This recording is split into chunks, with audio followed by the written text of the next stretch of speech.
are you doing, my brother? Excellent, Smithers. Excellent, Smithers, he says.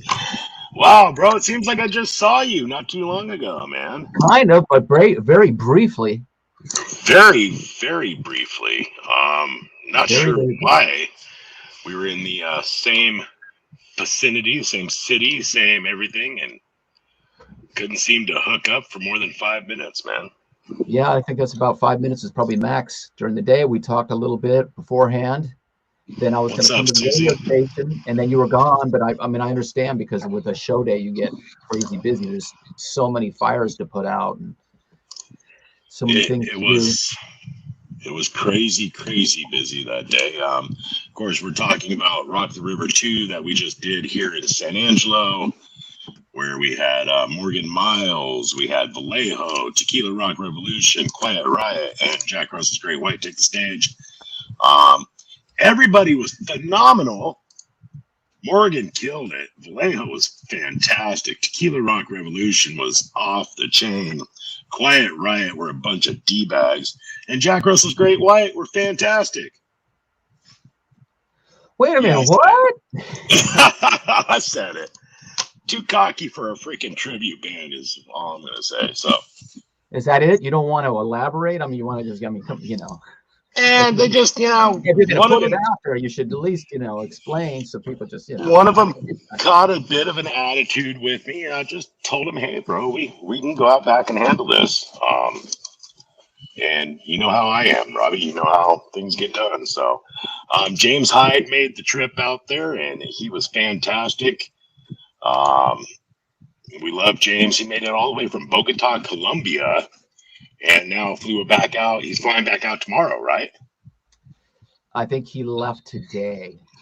Did he leave today? All Yeah. right, he's leaving back down to Bogota, Colombia to finish filming season 3 of, I'm just going to say the English terminology, Queen of the South, because I can't remember how to say it the other way. So, La Reina del Sol or something like that. So, great show. So, anyway, we've got a good show in line for you tonight. Again, Jody Best from Best Pet Promotions has hooked us up with these gentlemen. We've got In Theory waiting in the I wings. just do want to say one thing though, that I did talk to Chuck Wright, and he was super nice. He's the only guy I talked to in Quiet Riot. I didn't get a chance to talk to anybody. I did talk to Chuck, Chuck briefly, and he was sweet as could be. And I want to Chuck get him was on the cool. show.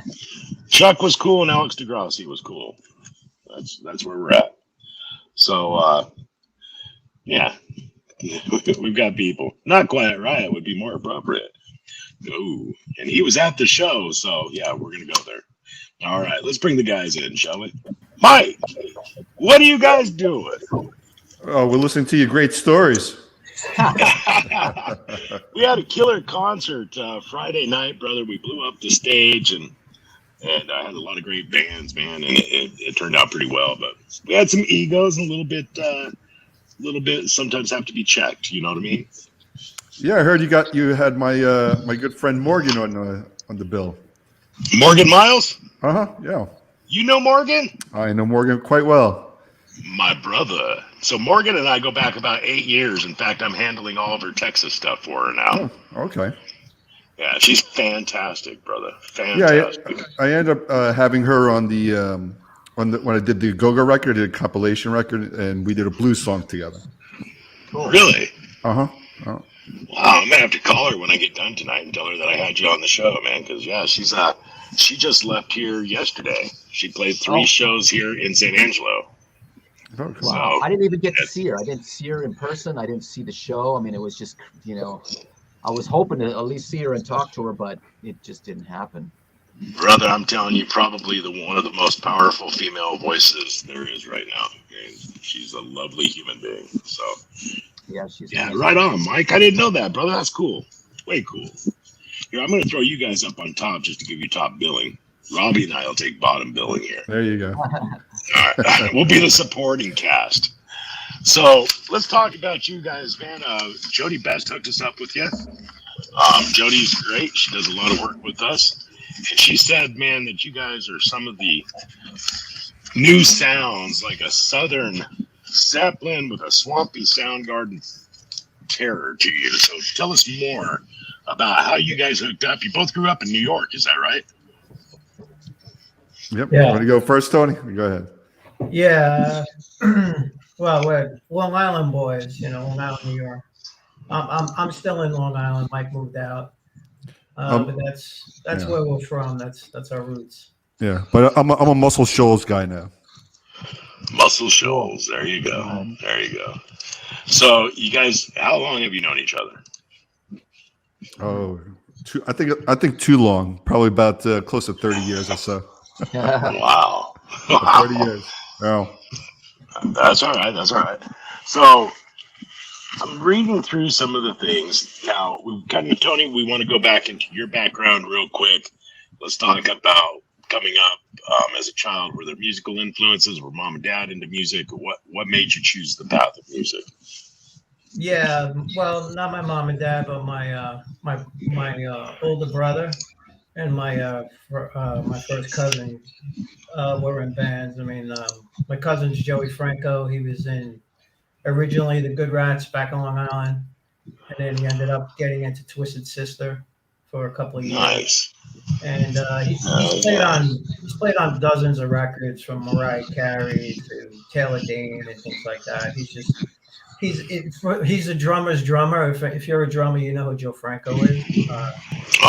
And then my older brother, he was signed to Atlantic Records when he was in high school, and so I sort of saw like the appeal of, not being at the family parties and stuff like that. And as a kid, I got attracted to that. Like, they were always doing something cool, and I had to go to the parties. So that's where the spark was lit. And then I got into music, and then just took off from there, with singing and things like that. Yeah, brother. What about you, Mike? I have a very unique road to my music, and outside of music and coming back to music. But I started playing when I was about 5 years old. No, I lost you again. Can you guys still hear me? Yeah, we can hear you. Okay. We can hear you, brother. Okay, so I started when I was about 5 years old, and then at a quite young age, I was doing the club scene at 16, 17. Then I got signed. Tony and I were signed to EMI, and we did the whole European, Japan thing. We that whole world, and then I had to come to a realization around that time that my point of view is that I wasn't really going to make it in music, so I just immersed myself in my companies. But while I had immersed myself in the companies, Tony and I would still do movie projects here and there. We've been in about 20 films and TV shows. So anyway, long story short, about 5 years ago, I went to see somebody play up in New York, and he was asking me, he goes, Mike, are you playing guitar? And I gave him the bull answer, and I said, yeah, I'm still playing. And he goes, Mike, you have to play guitar. It's part of why you got into this business. It's a part of your soul. You have to play. And I knew I had about 3 or 4 months out for my next interview. So my first coming out was to play on Fox. So about like 20 million people was my first coming out as a guitar player. So for 4 months, I just shredded secretly from 1 in the morning till 4 or 5 in the morning. So I could sound good for about 70 seconds. And then from that, I would do interviews with the artists and always do one song with them. So it always gave me about 30 days to at least I'm like, my logic was I can get good on one song by practicing for 30 days. So, and I kept doing interviews after interviews where I got to do 1 song, 2 songs. And then I started getting invited throughout the country to, play different events for artists, from the Kid Rock folks and just a whole bunch of folks. Just come in, play with us, be the guest guitar player. And then from that, I made the house band because I own a company called Go-Go. And we were doing our own events in Nashville. And from that, we became the house band and just invited all our artists to play with us. And then from that, I had an idea like, you know what? Nobody in the music retail industry, whether it's Fender or Gibson or no one's done a artist roster record. So I decided, you know what? I want to make a roster record. And so originally I was going to have it showcased in a different way. And I started asking the artists if you want to participate. And it was just going down the line, as number one. So everybody's like, yes, yes, yes, yes, yes, yes. And by the time we got to the 8th one, they're like, well, do you want to write as well? I'm like, I think I want to do that. And then I took a bigger role in the whole thing, where I ended up producing, writing, and playing guitar. And, you know, and it took me about 1 year. It took me 1 year and 3 days to do the record, as the business guy still set my goal of 1 year to do the record. And that record was done in New York, Philly, Virginia, Hollywood, Ventura, a lot of Muscle Shoals, a lot in Nashville, Mexico, Virginia. And we got the record done, and the record just blew up for us. And out of that record, you know, it was the first feature of In Theory. And that's how that came about. And then In Theory started blowing up. And, you know, so I was working on 2 projects, and one is obviously In Theory. And I had you know, Tony and I have such a great chemistry. We had to see it further, because the reaction from the record was so strong.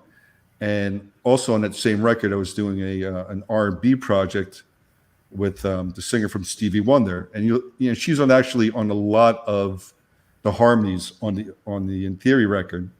So, outside of In Theory, I also am working, like I said, like an R&B, bluesy type of, like Aretha meets Etta James.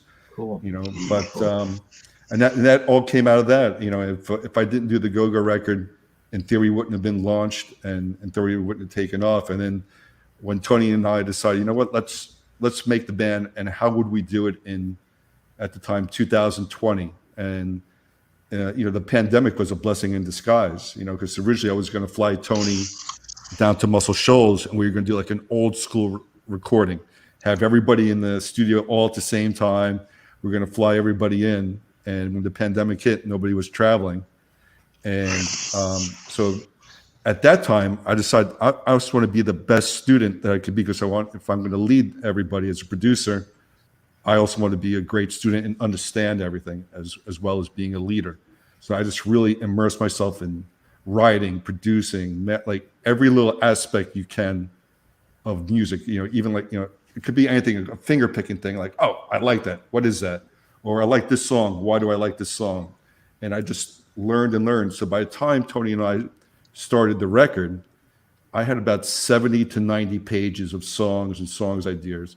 And Tony as well, and had a lot of ideas. So we were ramped up to go. And then from that, yeah, I mean, and it was really just really magical, the chemistry and the music that was coming out. And, you know, like you said, Jody hit it really on the head. We are, you know, people are comparing us to like a heavy Zeppelin meets not Southern, but swampy. There's a swampy grit to it. Not really a Southern rock, but there's a grit to it. You know, so we get that comparison, but where it's slightly different is, you know, Tony's like the second coming of really like a Chris Cornell. So if you took like almost a Chris Cornell meets Zeppelin with a touch of swampy, you pretty much define what we are. And if you listen to the productions, there's so many different layers and flavors. And that was very important to me as a producer, that I want you guys to, you know, or a listener to put the songs on in the headphone and, oh, I didn't know that this was here. I didn't hear that. I didn't hear this. Oh, this, like every time you hear the music, you'll hear something new that you didn't notice before. And cool. That was a very important thing. So you said you played, the first thing back was on Fox? Is it on Fox? Uh-huh. What was that? What was it? It was actually for, it's really funny, it was for my company, but the intro of the show is they let me play guitar, and usually I would have an artist with me. And I decided, you know what, I'm stepping out for the first time as an artist and the CEO guy. But as time was going on, the CEO, even though I am a CEO and all this other stuff, that's really gone to the wayside as far as when I'm focusing on the music. So now I'm fully into the artist mode, not the other mode. So most of the time now when I'm getting interviewed, it's as an artist or as a producer or as a guitar player, not as the business guy, which is what I wanted to accomplish. Now, did you guys meet in school? How did you meet? How did you two guys meet? I always have do you want to say it, or do you want me to tell a story, Tony? No, well, you know, before me and Mike met, I started a band called Big Mouth, which we were signed to uh, Brunette, which is EMI. Brunette was their label in Europe. So at the time, we were auditioning guitar players, and that's when I met Mike. And Mike always jokes about he got the audition, but he's the only one who showed up. So I was on the long list of one, so Yeah. I think I passed. yeah. But that's how me and Mike met, and it was a different time for that music. I always say like that band, our record still stands a test of time for what it was at that time, but we were just a little too late when the grunge started happening, and we were actually getting a development deal and all this other stuff. And then when all that grunge came out, everything just fell apart for us.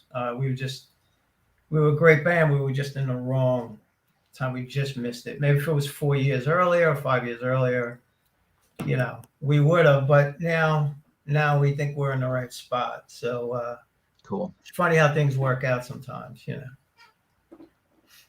Nice. Morgan just texted Mike and said, yes, she remembers you very much so. That is so cool. And to tell you hello. All right, tell her, hey, I hey, will, Triple M. Let's call it Triple M. Hey, Miss Triple M. Morgan Miles. Mm-hmm. So we have a question coming in from Kathleen Farrell, who says, how do you begin the writing process? Is it poems, real life experiences, or music first?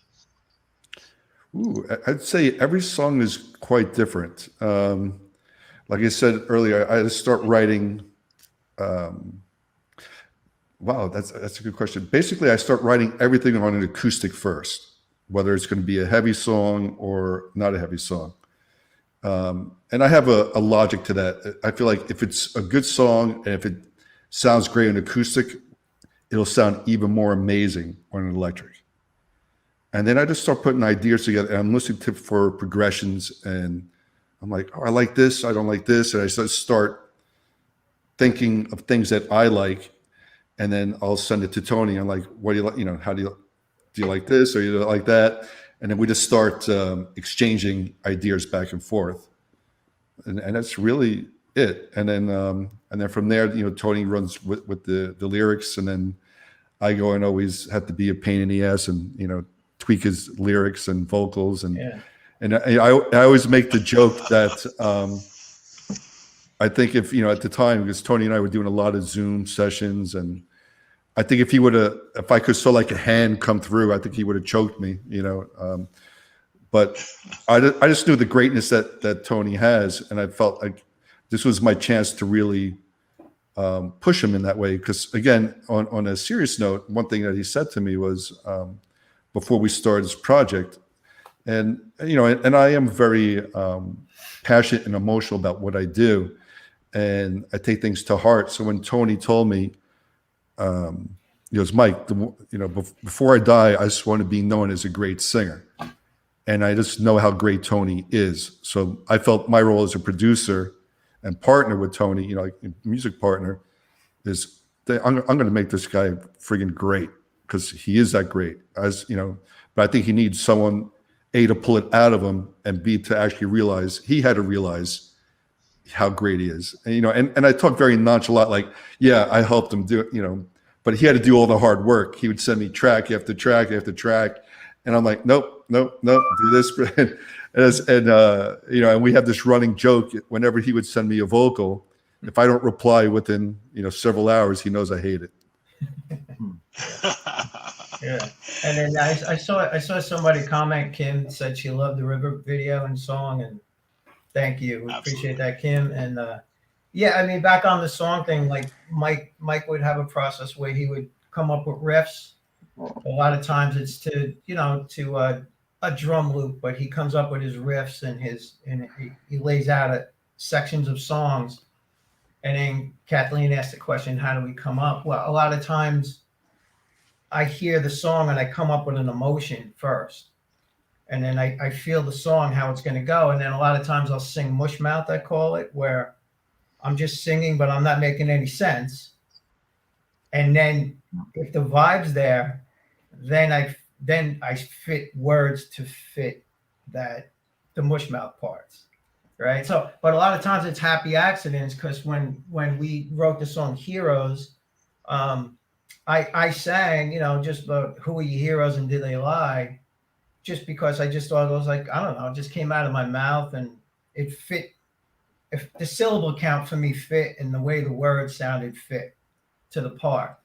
And then Mike heard it and he's like, "That's awesome. How'd you come up with that part?" And I'm like, I was like, "I didn't. I just sang some BS, over the riff."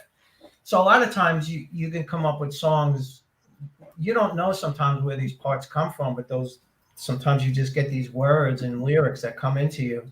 But for me, like writing is about stuff that's around me, that's personal, might be experiencing. I never really write songs where I'm like, talking about third party people and going to the beach party and stuff. That's not really me. I'm more plugged into how I feel about the surroundings around me, kind of thing. So you're not actually just building a hook and then building around it. It's kind of an emotion first for you.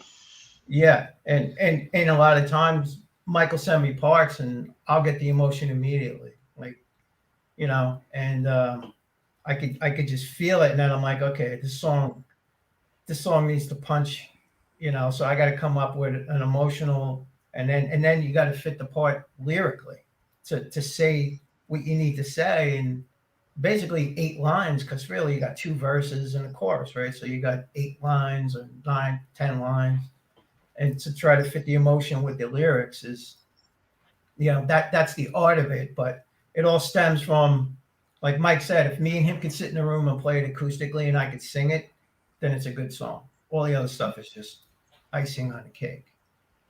So it kind of sounds like LAF right now saying, so lyrics comes first or the music? Kind of sounds like music comes first. Music always comes first. Yeah. Music comes first, and then Tony will, if you want to say, for lack of better words, adding his lyrics and a melody. And then typically from that, I'll always end up adding another change or 2 musically after I hear him do something. I'm like, oh, I like that idea. You know what? I'm going to add another part to the song now. And then we'll add that to the song. And then there's a lot of great chemistry between Tony and myself. And then same thing, he feeds off of me doing a new part. And he's like, oh, I love what you did on that new part. Now he's going to change the first part. And we just go back and forth and keep fine tuning it. And then I go and do the, those 18-hour days in the studio where I'm just mixing and putting combinations of different drummers and bass players. And, and on this record is, the combination of, if you want, our backup band, so to speak, is, like I said, a lot of legendary folks. And seeing which drummer will be the right drummer or the appropriate drummer for that song, who's going to be the right backup singers, who's going to be the correct bassist. And we'd work around that, because a lot of people are great players, but not necessarily will fit the right song. It's usually like, I have a vision in my head. At the end, if I'm hearing something, I'm trying to get the sort of like, the team to the goal line. And I have this vision, like, okay, it needs this, and you can look at it that way, or you can look at it as, I'm the chef. Okay, you need a little bit more salt, a little bit more pepper, but you know what? And just like any great meal, you put too much salt, too much pepper, you can ruin it. So I'm that guy that's, okay, we sort of have our full structure, and now let me fine tune, and and then knowing me, I keep making changes until it's right. So how many different drummers and how many different bass players? Okay, so on this record, we have 3 different drummers. So we have Andy Sinisi, he's from Missing Persons and Frankie Valli, and also Sebastian Bach, but he's more known for Missing Persons and Frankie Valli. We have this other guy, you may know, his name is Vinny Appice, from... Oh, yeah, I know Vinny.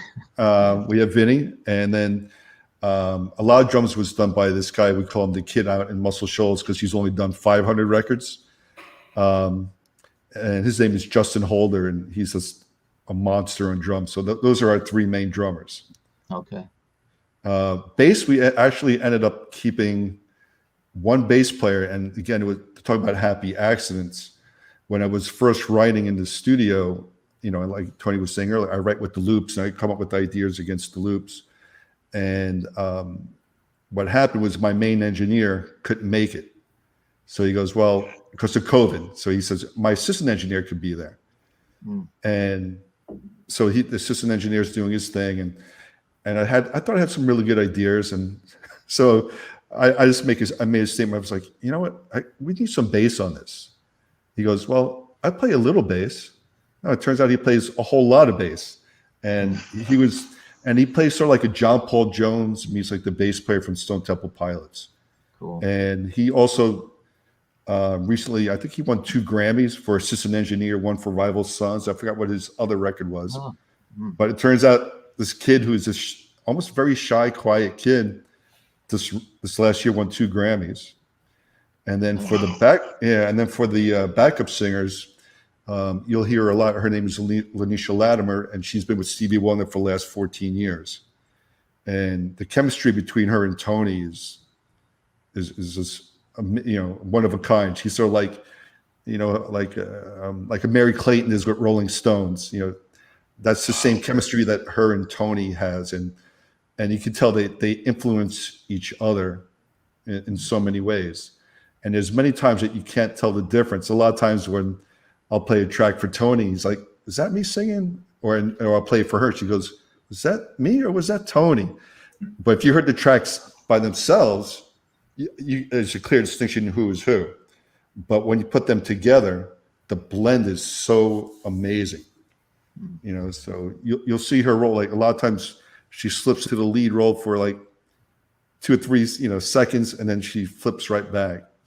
And then there's a couple of songs where we sort of create a choir, or essentially like this. Best way, it's a choir. But I also call my chant group, which again included Lanisha, her name is Cindy Walker, and she sang with Linda Ronstadt, Paul Simon. I know over 1,000 records out in Muscle Shoals. This local guy Tim Cannon, who sounds like a Chris Stapleton, someone to watch out for. Great singer, great writer, and then this girl who actually is in a choir, and she was a tenor. So that was our backup singers for a couple of tunes. How wicked is that? Now, Tony, does that push you even harder? Does that push you even further when you've got talent surrounding you like that? Yeah, definitely.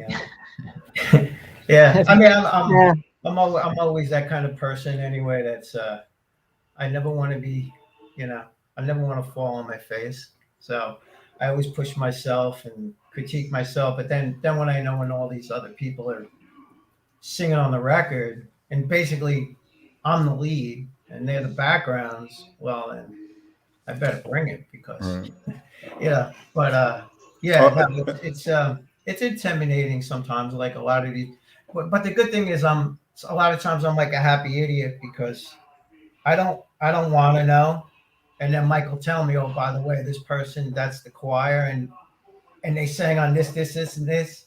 Well, it's almost like I'm glad I didn't know when we were doing it, but now It's really cool to know. But but I'm always like I'm a little kid when it comes to stuff like that. I almost forgot. I have to cut Tony off for 1 second. There's 2 key people that I forgot to mention, and one is really, really important. Our keyboardist who played the Hammond is Clayton Ivey, and I'm not sure if you know who Clayton Ivey is, but he was part of the original Fame gang from 1969 on. So Aretha, Percy Sledge, all that. But almost all those hits that you hear in country music, that's him. And he sold, if you go on Google, I think he sold something like 300 million records. And in Muscle Shoals, well, I mean, again, here it's like every musician is great, and he's considered like the elite of the great guys. And like I said, talk about intimidating. The guy who sold 300 million records. And then the other guy I forgot to mention is his name is Thomas Matnick Perrette, and he did all the strings and cellos and violins on this stuff. We didn't do any samples on that. I want all live instruments. So Nice. we brought him on, and his resume is pretty insane as Yeah. well. I think he played like with the same thing, London Philharmonic and French, in the France. I don't know. He's just one of those guys as well. But down here, like Clayton is a legend, and and I know a lot of people are quite intimidated, and but he turned out to be like such a key member and key sound to the group. So I had to interject because I felt those Yeah, guys are so your key. engineer that worked with Rival Sons, what's his name? Colin Lott. Colin Lott. His Rival Sons are from this area. I'm pretty sure. I'm in Orange County. It was J. Buchanan, right? Because he had Yeah, they're J. Long Beach. Buchanan. The Long Beach Rival Sons. Yeah, he was. They used to play around here. They were pretty popular as J. Buchanan, and Dave Bestie ended up playing bass with him. He came out from Nebraska some years ago, and Right. our drummers was real close with those guys. All those guys, drummer of the Bannerman. So it's interesting. Well, I was in California for 20 years before coming to Muscle Shoals. Really? So, where at? The last place was Camarillo. I lived in Hollywood Hills, Calabasas, and Camarillo. Okay, cool. Were you doing music that whole time, or was that with business, or what was that? A little bit of both. It Cool. was a little bit more of the business, but really about 5 years ago, where I felt like I always used the mafia saying, "That's when I thought I was out." They pulled me back in, Yeah. and I'm now I'm pulled in and pulled in such a major way, and it's been just quite a ride when I really take a step away from looking what's been accomplished in the last 3 or 4 years musically, and looking at all the legends that that I not only played with in theory, but even when I did the thing with Lanisha. I mean, to have the original Swampers, have Dave Hood, and again, Clayton, and it's just amazing. I'm sure if you know who Dave Hood is, but he's being portrayed in a new Aretha film. And then another thing I did with Tony down here was quite a unique thing. I'm not sure if you know who Spooner Oldham is, but Spooner is the guy who is responsible for creating Aretha Franklin's sound. And if you go on YouTube, there's a great video. She says if it wasn't for him, she's one who gave her swagger. She couldn't get a hit until she played with Spooner. So when this Aretha movie just came out, they were portraying Spooner and Dave Hood. So again, to play with those legendary guys, and they're backing up, like I said, like Tony. It's like a lot of times, like Tony said, sometimes he gets not necessarily, I don't know if it's intimidated, but like when we were playing with Vinny Appice, and he's like, well, he's only been a drummer for Dio for the last 20 years. Or these are guys that backed up Etta James and Aretha Franklin for, 15, 20 years, and Etta James and Percy Sledge and Wilson Pickett. Yeah, these are your backup guys. And then your main backup singer is the backup singer from Stevie Wonder. So, yeah, no pressure on Tony ever. No. And do you guys have gigs planned? Tony? Well, I mean, right now, like our focus is we just finished writing, recording, and mastering we're going to put out a record. So we didn't want to go out on the road until we had a product, like a record. Sure. So now we're in the finishing touches of putting the record together. We just had the songs mastered. And also, for all you rock fans out there, don't be misled by when we say we have violins and stuff on there, because it just so happens that the song that the violins are on is the one that Vinny's playing drums on, and the song just kicks butt, man. I mean, it's rock from start to finish, and a lot of twists and turns in our music. Yeah. So when people hear layers. Violins and choirs and it's believe me, it's punch you in the face first, and then that stuff sprinkled in. It's not the other way around. So, and I think that's what makes our band unique. I think we sort of fit into that. They call it the modern classic rock with the Rival Sons, Greta Van Fleet's, yeah, cool, Dirty Honeys. I think we fit into that, but we don't sound like them. We're not clones, but we fit into that vibe where it's like guitar, bass, vocals, drums, let's go on stage kind of thing. It's sort of like the old 70s style where we're in the studio, we record it, we go out, we play it kind of thing. So we're like throwbacks, but we also have our foot with the production that Mike's doing, that we're producing for the now, but we have throwback elements to us, old Deep Purple, things like that. But so anyway, getting back to your question is, now that we're finishing the record, now we have a few feelers out and people that are working on getting us on maybe some festivals or a couple of tour things and stuff like that. So kind of seeing how that plays out while we're finishing the record. So, but right now we don't have anything locked down, but it's our plan to get out there and play. Now, did Vinny record his drums at his himself?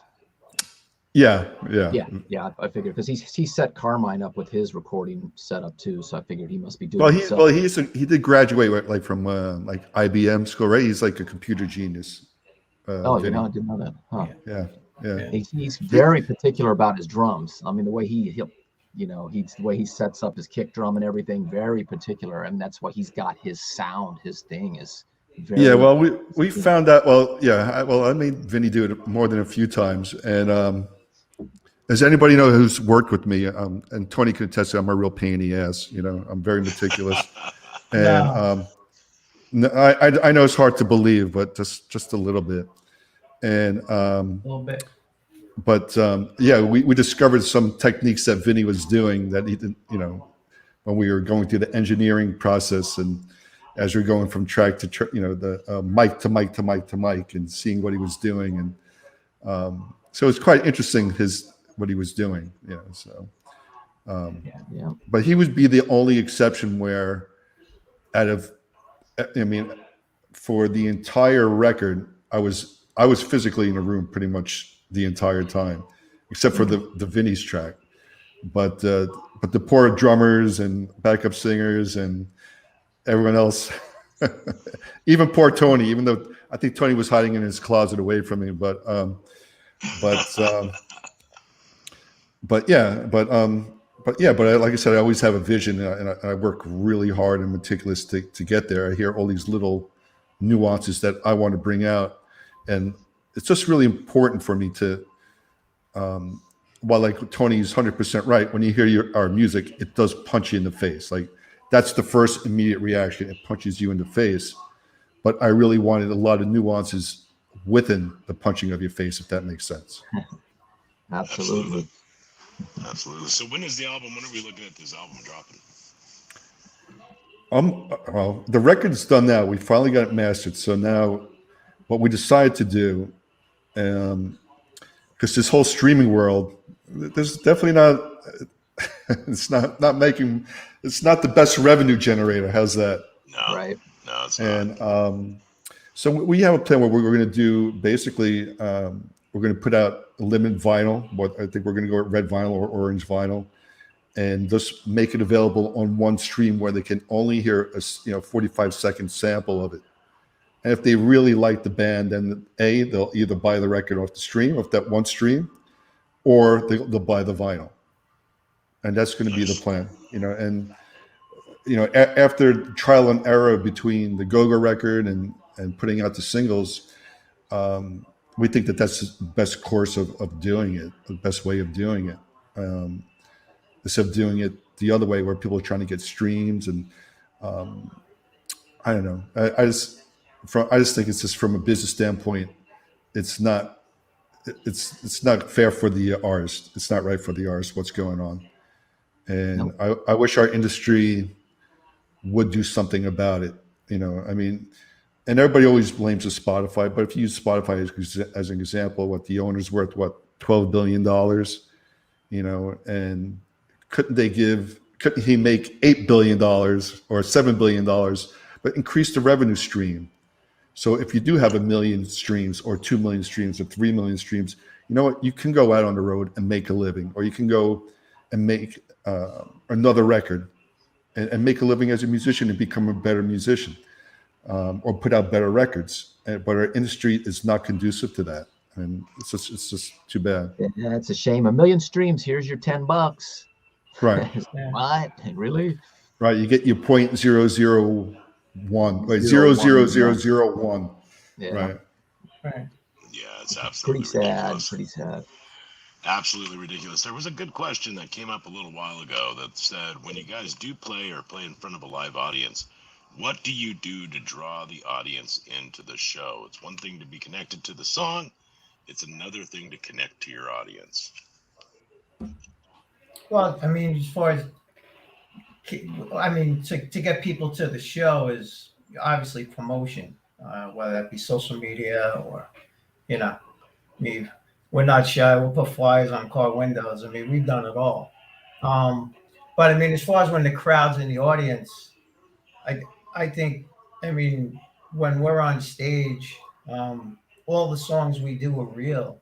At least for me, are real, and like I get off stage and I'm exhausted because I try to. I'm so thankful for people coming that I just want them to remember us, so they'll come back and see us again. So there's no nights off, and I feel like, and I do believe this. I think once people see us on stage, they'll become a fan, or they won't like us at all. There's no in betweens, But I think people will appreciate how we come across. There's some bands you just in the audience and you're just like, I never heard of these guys, but damn, they're good. Like they just project that, they could play, Mary Had a Little Lamb, but it's just the way they do it. It just kicks your butt. And I just feel that, we're striving to be that band, and on top of have good songs. So, as far as attracting people, I think that would be the attraction of, we're real, it's emotional, and it's dirty rock and roll. I mean, so if you're a fan of that, then you'll like our band. There you go, brother. Well said.